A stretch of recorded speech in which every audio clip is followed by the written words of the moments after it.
Just Who to Ask. Please welcome back Dan Geltrude. He's going to come back in, but we're also going to bring on Scott Bauer. Thanks, guys, for coming on the show. Scott, I'll start with you because you're the new guy.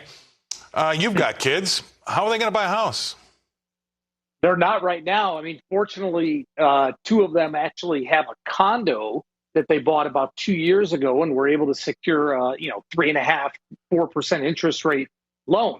So they're going to be in that thing for a long, long time because I won't let them get out of that while rates are like this. But for new kids, in the housing market, young adult, maybe just married, you can't. And what's actually unbelievable is the premium to own a house right now versus renting. As bad as the rental markets are and as expensive as the rental markets are, the premium to own a house versus renting is at its highest point ever, 52%.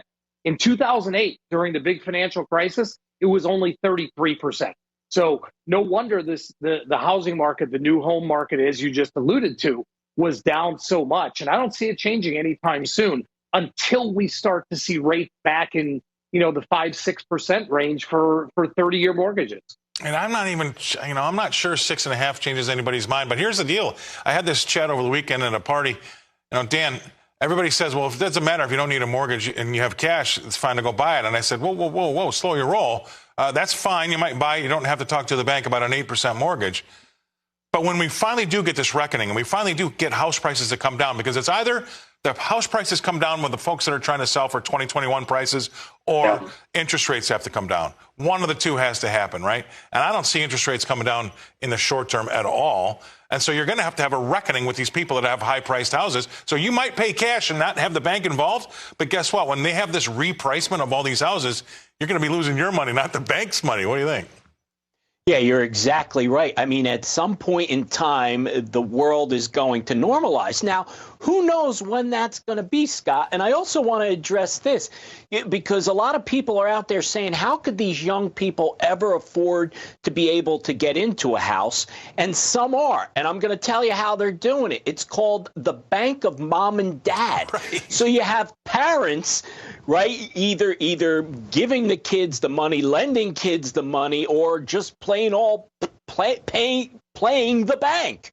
And that's how they're able to do it. But, then what happens to mom and dad's retirement? So there's no easy way around this situation. Now, I'm old enough, Scott, that I'm going to say something that's going to date me. And I don't even know if this is still a thing. So I should never ask a question I don't know the answer to, especially on my own show. But I remember a time where if you said you were getting the down payment from your parents, that would disqualify you. They wanted to know where the money came from, not from your parents, right?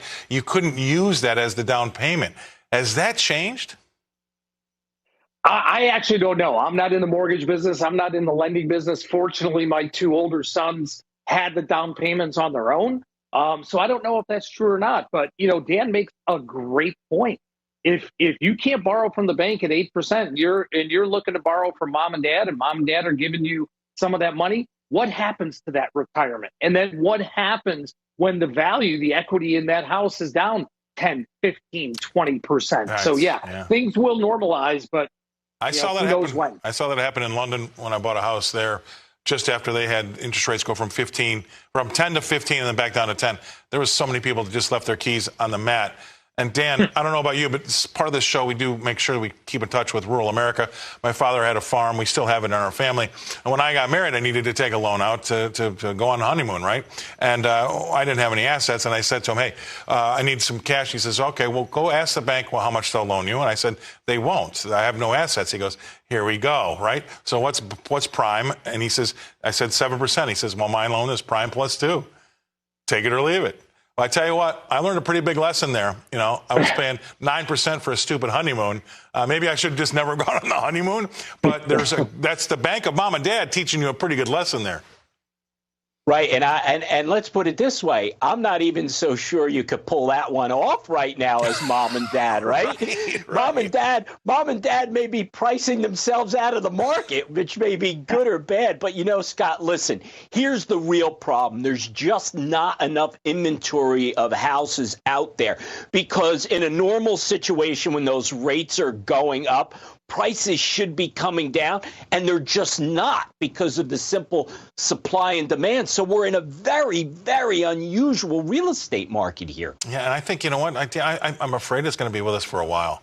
I think that's going to be the case. One thing is for sure, Scott Bauer is going to stay with us for a while. We're going to say goodbye to Dan, but thanks, fellas, for being on.